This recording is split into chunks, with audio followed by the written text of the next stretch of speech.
Fancy some deep sea diving? Nah, me neither. Nevertheless, it doesn't mean that we can't appreciate the subnautical charm of a good dive watch. Indeed, there are many affordable watches out there that offer great water performance in durable steel packages. Well, I've selected 10 of the best options that typically retail for under £200. In here, we've got a mix of sizes, brands, and movements, with each of the watches housing a minimum of 100 meters of water resistance, which should cover you for most aquatic ventures. All of these watches are linked in the video description. Amazon kindly provided some of these watches, so check below for more information. First, we'll go through some quartz options, then we'll move on to some mechanical divers in no particular order. Japanese brand and favourite of mine, Casio, offers some of the most affordable dive watches out there, including some that you've likely never heard of. First up is the venerable Casio Duro MDV-106. This legendary watch is known to be one of the best value options on the planet if you can locate it at retail price. For typically under $50 in the US, you get a stainless steel watch that boasts a mega 200 meters of water resistance and a surprising level of finishing too, which includes precisely cut lugs and the Marlin billfish engraving on the rear.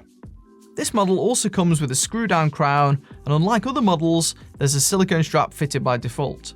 Whether you prefer this or a bracelet, I'll leave it up to you. The standard colorway is black and silver, though they recently introduced some color variants, including this black and gold one that I've got here. Whichever colorway you go for, the Duro's a big boy. With a commanding 44mm diameter, it's not for the slim-wristed out there, but certainly has the heft to feel like a high-quality item despite the low production costs. Within is a basic quartz movement to give good accuracy over long durations. Unfortunately, this model is hard to come by at reasonable prices in the UK. Therefore, I've hunted down a great alternative if you're willing to settle for 100 meters of water resistance. This is the EFV-130. I previously covered the EFV-110 and was blown away by the value for money, and this watch is from that same edifice range. While not a true dive watch with a yacht timer style bezel that lacks a lume pip, I think it's close enough to make this list. Like the Duro, this features a screw-down crown and mineral crystal. However, the bezel action here is far better, with virtually no backplate to speak of. Overall, the watch is a step up in finishing too, with this version having a beautiful blue sunburst dial that pops nicely when under direct light. Unlike the MDV-106, it also comes with a very well integrated steel bracelet that has a clasp on it with 4 micro adjustment holes. As you can tell from the ticking second hand, it's also quartz, and in low light you can see both Casio watches provide similar legibility to one another. The luminescence isn't very bright, but it does last a long time. At a hair over 42mm, and with a slimmer case, it wears smaller than the Duro, though is still fairly large.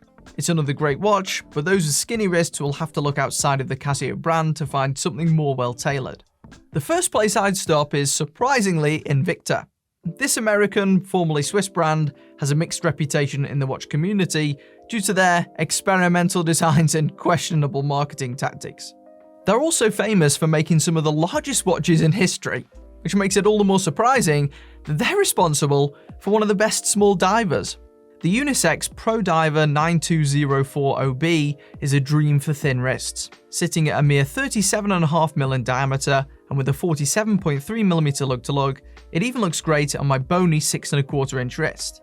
I was pleased to find it's also rather slim, at 11.2mm, which is quite compact for a dive watch, meaning it sits nice and flat on wrist. As you can tell, this is a straight copy and paste from the Rolex Submariner, incorporating all of the same basic design cues. While far from original, it does pack a punch for the low price, which is often well below £60 in the UK. This includes full steel construction, as well as an advertised 200 meters of water resistance, with a quartz movement and a solid link bracelet that has no right being on a watch at this price point. Outside of the hollow end links, it's a beast. The 9205 stacks up surprisingly well versus the Casio Duro, and provides another battery-powered avenue to go down. My only reservation with the watch is the Invicta inscription down the left side, which I think is totally unnecessary. If you can look past that, you're getting a solid watch that will serve you well. Funnily enough, there's also a selection of mechanical Pro Divers too, which come in at a slightly larger 40mm width. Arguably, these watches offer even better value for money with their Seiko NH35A automatic movements, which are often found in more expensive watches, as well as many other on this list. It's a very popular movement to say the least. This regular series is visually comparable to the quartz watch with the same Submariner-esque design. These also come with a selection of bezels, I found the coin-edged ones have by far the best grip. There are plenty of colorways available. I went for this blinged out gold version because I found the black one to be a little boring. Unlike the quartz version, this comes with a screw down crown to give some extra peace of mind when submerged. You can also flip the watch over and view the movement through the exhibition window, which is pretty cool if you're new to wristwatches.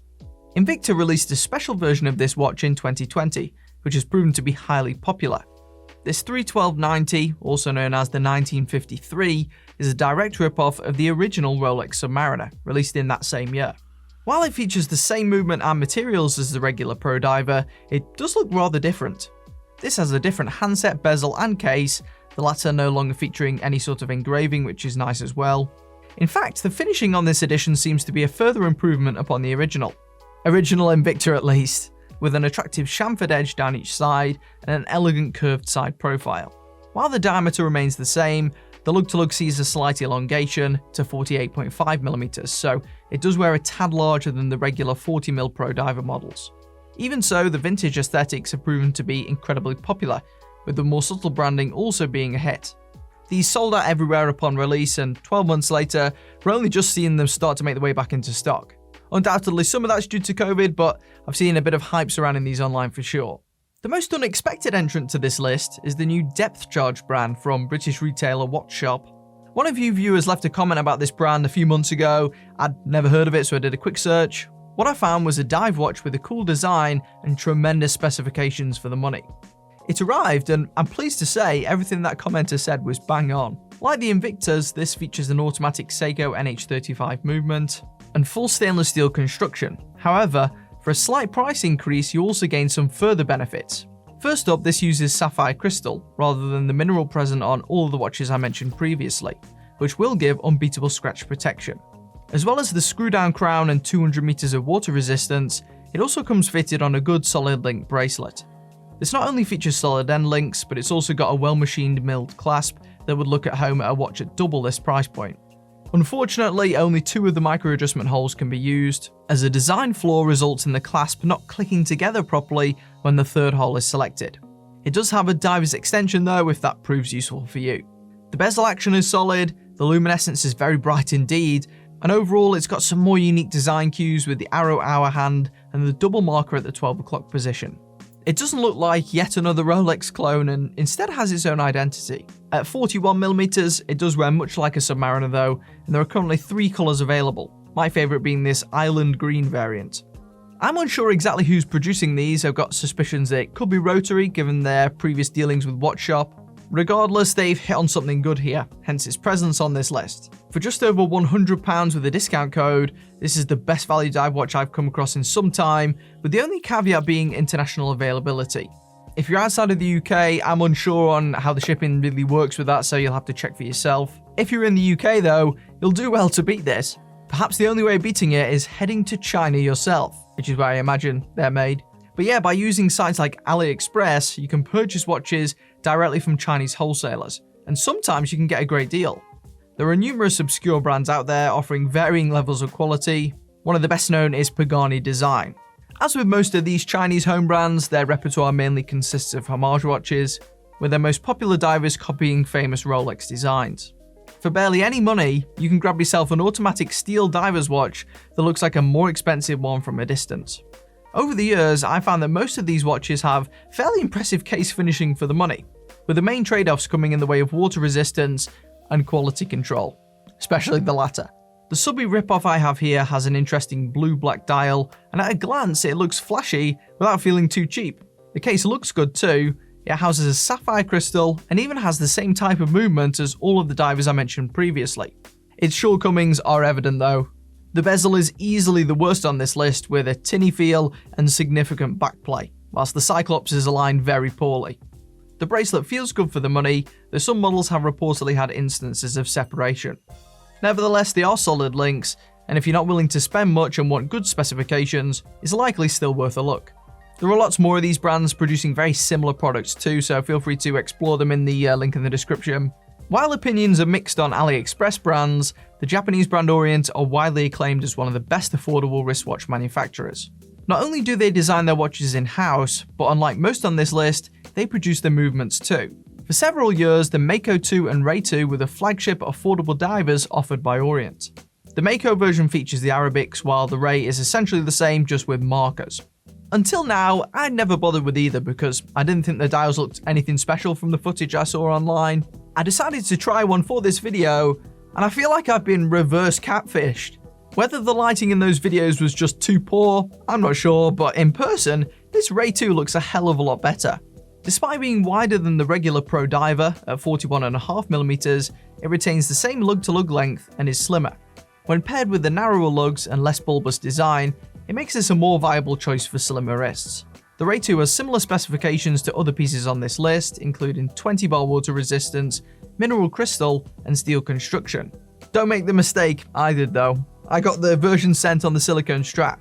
While I like the matte black dial and the way the strap complements it, unfortunately this option is simply too long for my wrist, rendering it useless.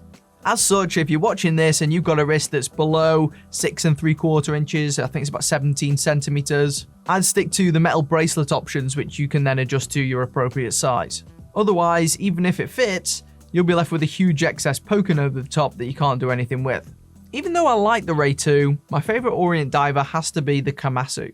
This model, released in 2019, takes things to the next level, with an even better looking dial and a sapphire crystal in place of the mineral found on the Ray and Mako watches. While the case is very comparable in both design and size to its predecessor at 41.5mm wide, 12.9mm thick, and 46.5mm lug to lug, the polishing and brushing appear to have been completed to a slightly higher standard. From what I've seen online, the Kamasu bracelet is also better finished than that you typically get with the Ray, and the watch also comes in a more interesting variety of colours too.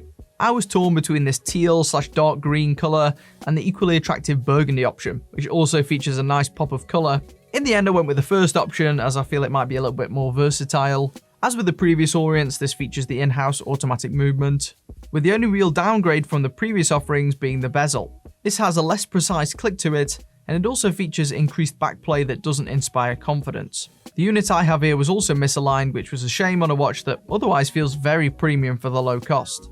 Still, should you land on a unit that avoids this issue, you'll be met with a glorious dial that features a beautiful sunburst effect and a selection of applied markers that are probably the best looking on this list. I also really enjoy the handset, which includes a sharp pointed second hand and a bold arrow hour hand that make the watch look piercing and aggressive, a bit like a shark or something. Oh my god. It's a megalodon. This is my favourite looking watch on the list, and in the hands it certainly feels like a more premium piece. And with the discontinuation of the Seiko SKX, this is probably the best value 200-meter diver that you can get your hands on, at least at the moment. In fact, the specs are better than the Seiko SKX. I really appreciate the original design, so I'm frustrated that the Kamasu doesn't fit me, or I'd be keeping it. One dive watch that does fit me though is the Vostok Amphibia. This wacky Russian brand pumps out some of the most unusual watches on the market. With origins dating back to World War II, it's unsurprising that this brand has a reputation for making some of the most rugged, yet dirt cheap divers on the planet.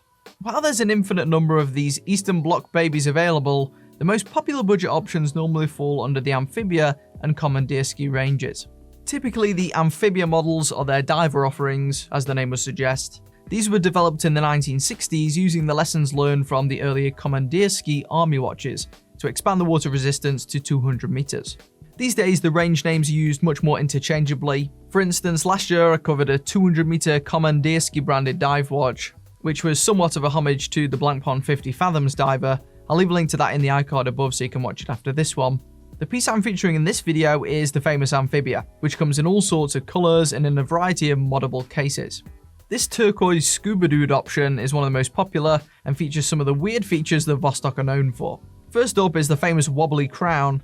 When unscrewed, this flops about, almost looking like it has been broken. This is marketed as being able to withstand impacts and avoid damaging the stem and consequently the movement inside.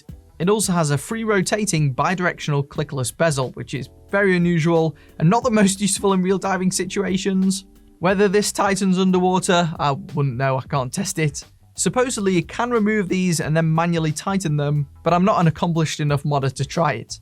Due to the low production costs, the case unsurprisingly has very basic finishing, with a fully polished look aside from the case rear. This is carried onto the bracelet too, which feels and looks awful. It doesn't even match the brushed clasp that comes with it. Why would you ever buy one of these then? How come it's made the list? Well, not only do you have a very distinct look, but these watches are known to have some of the best seals on the market. Someone on the TZ UK forums decided to test the Vostok Amphibia in a pressure tester and crank the machine up to 40 bar without any seepage or damage to speak of. I doubt any other watch on this list could thrive in such an extreme environment. While they may have skimped on the finishing, Vostok sure didn't when it comes to pure functionality, hence the inclusion here. It's also worth pointing out that because of the extremely short lug-to-lug length, this model fits snugly on skinny wrists, something that I can't say with most dive watches on the market. If you can put it with a sloppy cosmetic quality control, you can grab a great performer for a very low price indeed. If you think I missed any on this list, let me know in the comments. If you enjoyed, subscribe for more, and I'll see you next time.